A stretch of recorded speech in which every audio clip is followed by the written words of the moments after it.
Bismillahirrahmanirrahim. Assalamualaikum warahmatullahi wabarakatuh. Puji syukur kita panjatkan kehadirat Allah Subhanahu wa taala.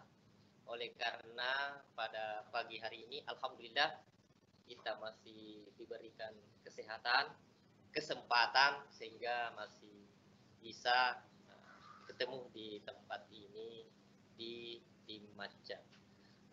Saya mewakili Dinas Pendidikan Kabupaten Sinjai mengucapkan banyak terima kasih kepada Bapak Andi Sabir atas kesempatan, atas keluang waktu sehingga beliau menempatkan diri hadir di tengah-tengah kita memenuhi permohonan dari Bapak Kepala Dinas Pendidikan Kabupaten Sinjai sebagai tokoh inspirasi bagi anak-anak Macca se-Kabupaten Sinjai. Jadi kami mengucapkan banyak terima kasih. Kita tahu meskipun Bapak ini sibuk, ada sidang, tetapi atas perhatian Bapak terhadap pendidikan di Kabupaten Sinjai, sehingga Bapak meluangkan waktu untuk hadir di tengah-tengah kita. Dan anak-anakku di Macca, di manapun berada, sebelum kami memulai dialog dan memberikan kesempatan kepada Bapak Andi Sabir, beliau adalah Wakil 1 DPRD Kabupaten Sinjai.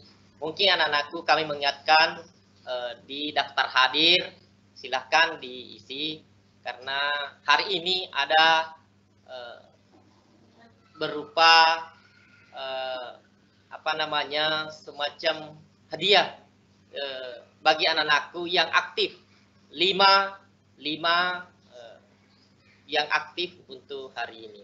Baik, yang pertama yang ingin kami minta kepada Bapak mungkin bisa menceritakan sedikit perjalanan Bapak sehingga sukses, dan alhamdulillah dikatakan sukses karena sekarang sudah duduk di Wakil 1 DPRD Kabupaten Sinjai. Mungkin Bapak bisa menceritakan sebagai inspirasi bagi anak-anak Macca dimanapun berada bahwa bukan saja kita menjadi pegawai negeri, kita juga sukses. Contohnya Bapak ini.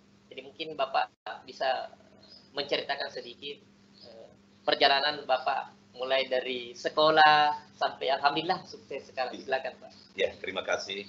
Bismillahirrahmanirrahim. Assalamualaikum warahmatullahi wabarakatuh. Yang saya hormati Bapak yang mewakili Kepala Dinas Pendidikan yang saya hormati dari tim Macca Dinas Pendidikan Kabupaten Sinjai.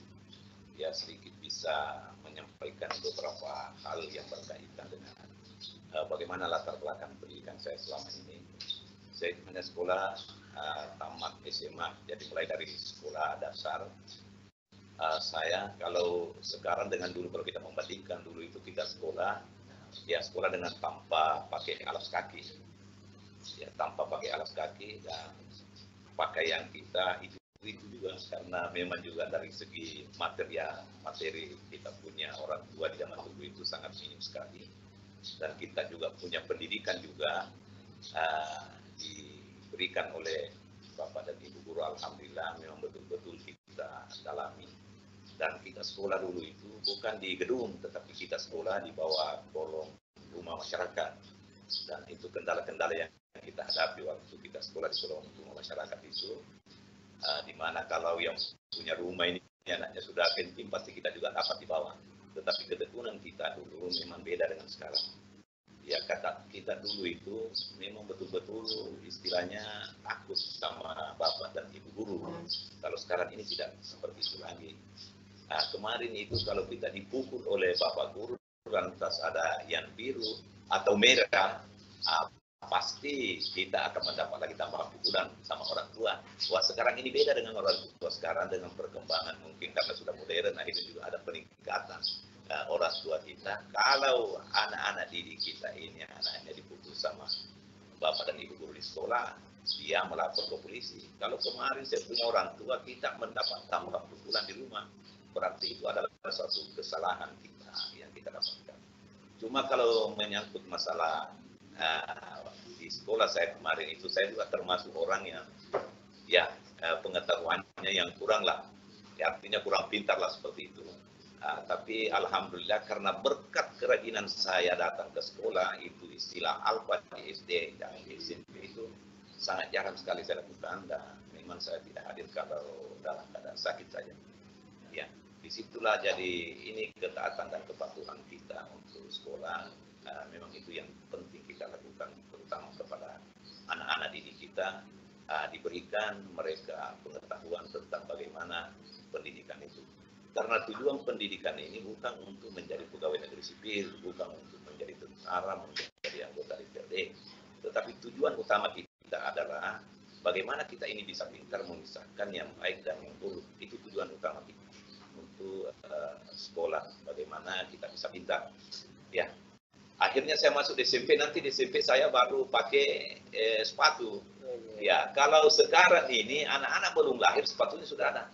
Ya, jadi saya tamat SD itu tahun 77 dan masuk di SMP tahun itu juga. Dan di SMP baru buku pelajaran saya itu pun saya pinjam dari teman-teman karena mau beli juga tidak ada uang. Ya kita ya pakai dari teman-teman yang sudah tamat atau keluarga yang memberikan kita buku pelajaran. Tapi alhamdulillah saya berhasil tamat di SMP tahun 80. Dan akhirnya kami sekolah di SMA 277 Sinjai pada tahun 80 itu dan tamat tahun 2003. 83. Tahun 83. Ya. Perjalanan ini dari sekolah itu hanya satu pakaian. Ya, pakaian putih biru di SMP itu hanya satu, pakaian pramuka hanya satu lembar juga, dan sepatu juga hanya satu sampai selesai. Sampai selesai. Kalau robek kita lagi jahit sendiri. Ya, di SMA itu kami dari teman-teman dari Sinjai Selatan banyak yang sekolah di SMA 277 di sini, di SMA 1 sekarang. Ya, kita menginap di sini tak 2 minggu, bawa beras 10 liter, baru 2 minggu lagi baru kembali ke orang tua dengan sewa mobil itu 200 rupiah. Baru satu kali perjalanan ke sini. Jadi saya itu nanti di kelas 2 baru ada pakaian putih abu-abu. Ya, putih abu-abu. Saya juga tamat di SMA tahun 83 dengan predikat juga, nilai sangat kurang. Ya, sangat kurang. Saya juga termasuk orang yang ya kurang pintar lah waktu di sekolah. Ya, seperti itu kalau terkait dengan latar belakang pendidikan. Setelah saya tamat di SD tahun 83, tahun 84 itu saya masuk di partai politik. Ya, itu Partai Golongan Karya. Ya, saya tidak kuliah kemarin karena saya punya adik ini masih ada 3 dan juga butuh sekolah, dan biaya ini memang kalau kemarin kita sekolah di zaman saya itu semuanya masih serba bayar.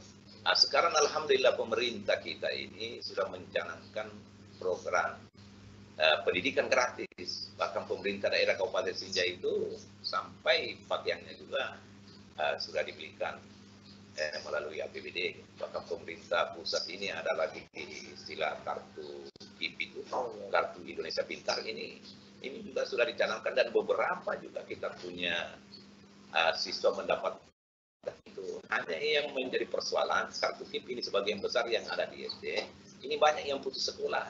Akhirnya kartu KIP itu tidak berguna. Seandainya diberikan kepada orang yang betul-betul mau melanjutkan pendidikannya sampai ke tingkat perguruan tinggi, semuanya gratis dan dibayar oleh pemerintah pusat. Nah, inilah sebenarnya kelemahan-kelemahan kita di kartu KIP itu. Seharusnya orang tua itu yang diberikan harus memang membuat pernyataan untuk sekolahkan anaknya sampai di perguruan tinggi. Kenapa? Karena banyak sekarang kartu KIP itu tidak berguna karena anak mereka putus sekolah hanya sampai di sekolah dasar saja. Ya, masuk saya di partai politik ini, yaitu tahun 84 ya, sampai hari ini alhamdulillah saya masuk di DPRD ini sudah 3 periode, masuk ke tahun 11. Dari 3 periode ini, yang pertama yaitu di mana partai politik pada waktu itu mengajak saya untuk masuk. Ya, setelah itu sebelumnya juga saya pernah menjadi kepala desa dan juga kepala lingkungan.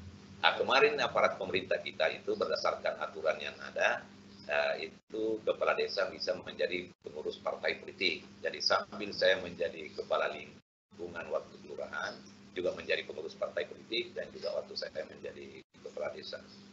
Ya, kepala desa itu jadi selama 1 periode. Nah, setelah itu saya masuk ke DPRD melalui partai politik yaitu Golongan Karya. Itu dengan terpilihnya saya ini menjadi anggota DPRD karena memang bentuk partisipasi masyarakat waktu saya menjadi kepala desa, memberikan mungkin ada yang bisa dinilai bahwa waktu saya jadi kepala desa seperti ini akhirnya saya bisa terpilih menjadi anggota DPRD melalui Partai Golkar. Ya, sampai hari ini. Ya, jadi saya itu terpilih menjadi anggota DPRD hanya 1 desa saja, ya Desa Lenangka. Saya sudah terpilih, tidak ada lagi yang kalah saya, banyak saya punya suara, hanya 1 desa pada waktu itu dengan teman-teman, kebetulan Partai Golkar ini dapat kursi, maka saya lah yang diberikan kursi itu untuk mewakili Singgi Selatan duduk ke DPRD. Di periode berikutnya, juga di periode kedua juga seperti itu, ya hanya 1 desa, alhamdulillah dari desa-desa lain juga ada suara untuk tambahan itu, akhirnya saya terpilih kembali. Dan di periode ketiga juga seperti itu. Ya, dan untuk menjadi kemarin setelah saya terpilih menjadi anggota DPRD, saya langsung diplot menjadi ketua Komisi 1 selama 2 periode, hanya pernah jeda 2,5 tahun. Ya, di periode ketiga ini saya terpilih kembali menjadi anggota DPRD dan pimpinan ini diserahkan kepada saya karena mungkin secara kebetulan ini secara kesenioran ini faktor umur dan lamanya di DPRD, akhirnya saya ditunjuk untuk menjadi pimpinan. Kalau menjadi pimpinan ini ada beberapa fungsi-fungsi dan tugas-tugasnya. Kalau secara umum itu anggota DPRD punya tugas, ada 3, yaitu tugas pembentukan peraturan daerah, fungsinya, dan fungsi kedua fungsi keuangan, dan yang ketiga adalah fungsi pengawasan. Fungsi pembentukan peraturan daerah ini adalah membahas secara bersama-sama peraturan daerah dan disahkan atau ditolak peraturan daerah itu sendiri. Dan yang kedua fungsi keuangan ini adalah memberikan persetujuan terkait dengan peraturan daerah tentang anggaran pendapatan belanja daerah kita secara bersama-sama dengan pemerintah daerah dalam hal ini Bapak Bupati Kabupaten Sijai. Dan yang ketiga adalah tugas pengawasan kami di dalam secara umum itu adalah melakukan pengawasan terkait dengan peraturan daerah yang ada dan peraturan perundang-undangan lainnya. Ya, terima kasih Pak atas penjelasan. Jadi bisa kita petik hikmah dan kita tahu perjalanan Bapak, jadi ternyata bisa menjadi inspirasi bagi anak-anak Maca bahwa Pak Andi Sabir ini mulai karirnya dari kepala dusun, kepala desa, kemudian anggota dewan biasa, anggota komisi, kemudian menjadi wakil 1 di DPRD Kabupaten Sijai. Alhamdulillah. Yang kedua yang ingin kami tanyakan Pak, dan mungkin minta tanggapan, peran Bapak di wakil 1 DPRD Kabupaten Sijai, khususnya di bidang pendidikan. Bagaimana peran DPRD Kabupaten Sijai demi untuk meningkatkan mutu pendidikan di Kabupaten Sijai? Mungkin bisa dijelaskan seperti apa peran Bapak? Ya. Jadi peran utama kita selaku pimpinan yang pertama itu tentu memimpin rapat-rapat dan menyimpulkan rapat-rapat untuk mengambil satu keputusan, dan yang kedua tugas-tugas pimpinan itu bagaimana bisa mewakili lembaga ini untuk mewakili di pengadilan apabila ada anggota yang tersangkut masalah hukum pidana. Terkait dengan bagaimana persetujuan kita selaku pimpinan ini terkait bagaimana pendidikan ke depan, kita selalu memang sudah menyarankan bahwa di mana anggaran itu harus sesuai ketentuan bahwa di pendidikan itu minimal anggaran APBD itu adalah 20% dan kita sudah penuhi itu dan bahkan melebihi dari 20% itu. Terkait dengan pendidikan bagaimana ke depannya ini karena tidak menutup mata, kita punya guru-guru pada waktu jam pelajaran kita berikan itu pengertian, penjelasan kepada kepala dinas dan orang-orang yang hadir bahwa masih ada guru-guru kita yang ada di luar berkeliaran sebelum artinya masuk ke sana padahal sudah masuk waktu jam pelajaran. Nah, inilah yang menjadi perhatian kita bersama untuk bagaimana guru-guru kita ini aktif betul-betul untuk memberikan materi pelajaran di sekolah sesuai dengan waktu yang sudah ditentukan.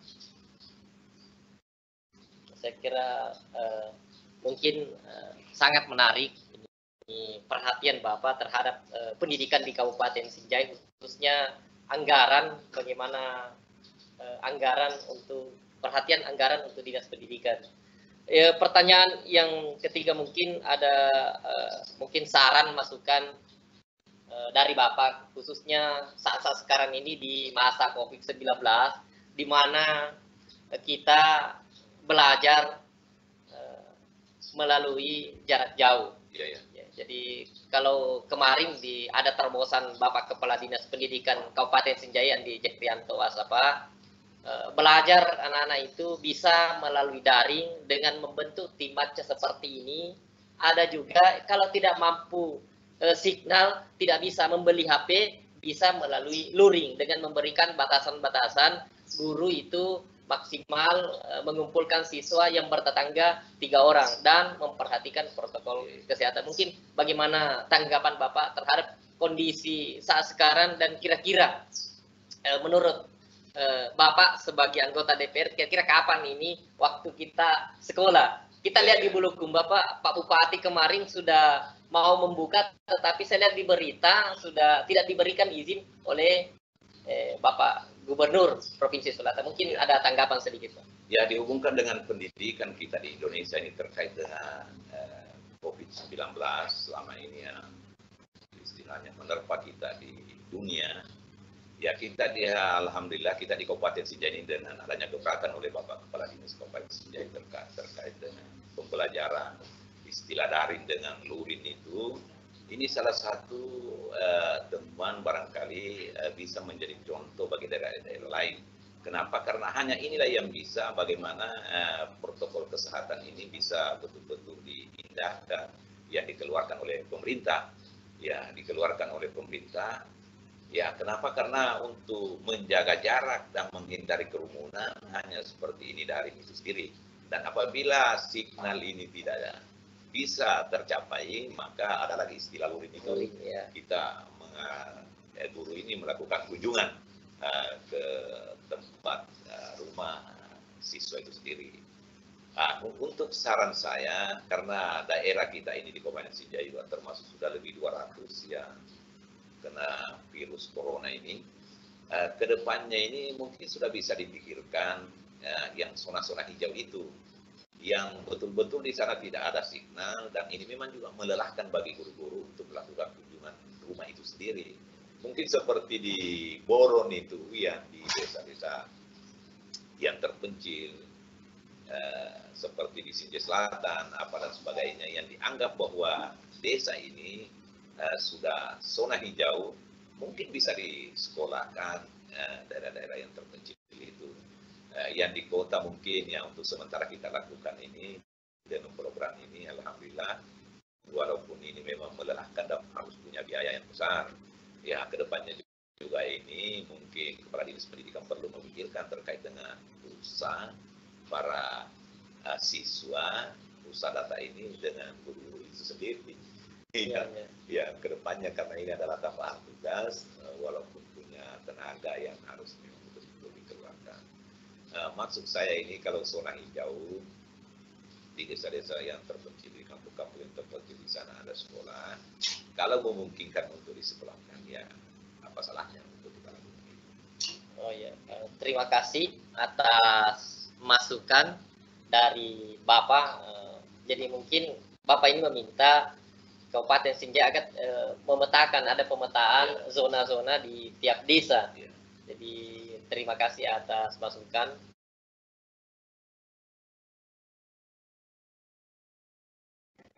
Oke, baik.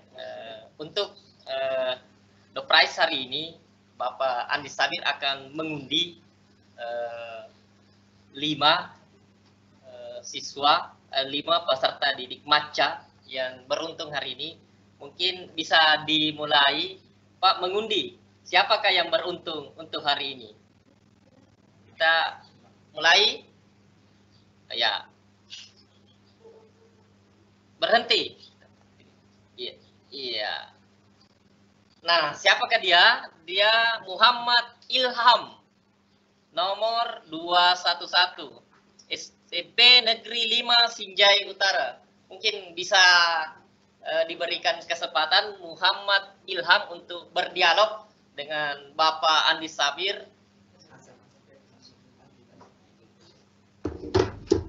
Oke, berikutnya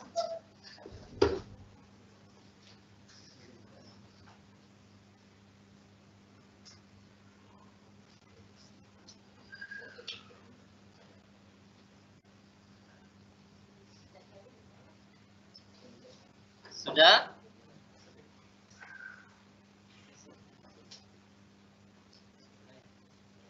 Dimulai, Pak. Ya.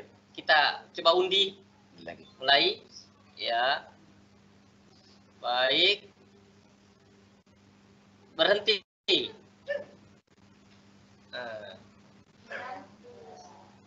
Ada di Haji Amra SPD. Bagaimana ini siswa peserta didik MACA?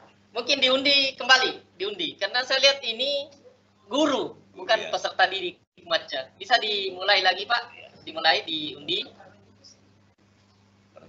Berhenti. Ya. Febrianti. Ya. Febrianti SD 110 Jeka. Juga mungkin diundang, bisa diundang, Pak.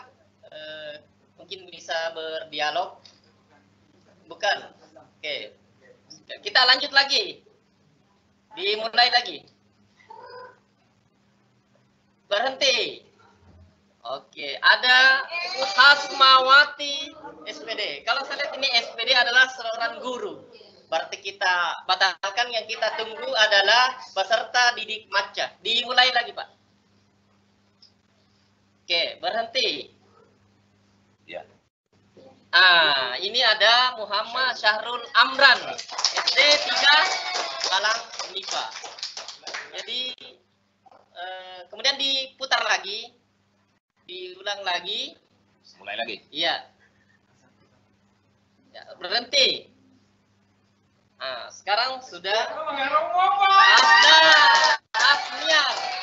Jadi SD Negeri 84 Mangarabomba. Jadi ini bukan ada diskriminasi, bukan ini, bukan, jangan sampai dikira karena kebetulan yang menjadi presenter kepala sekolah lapangan Mangarabomba, tetapi ini diundi, diacak melalui sistem.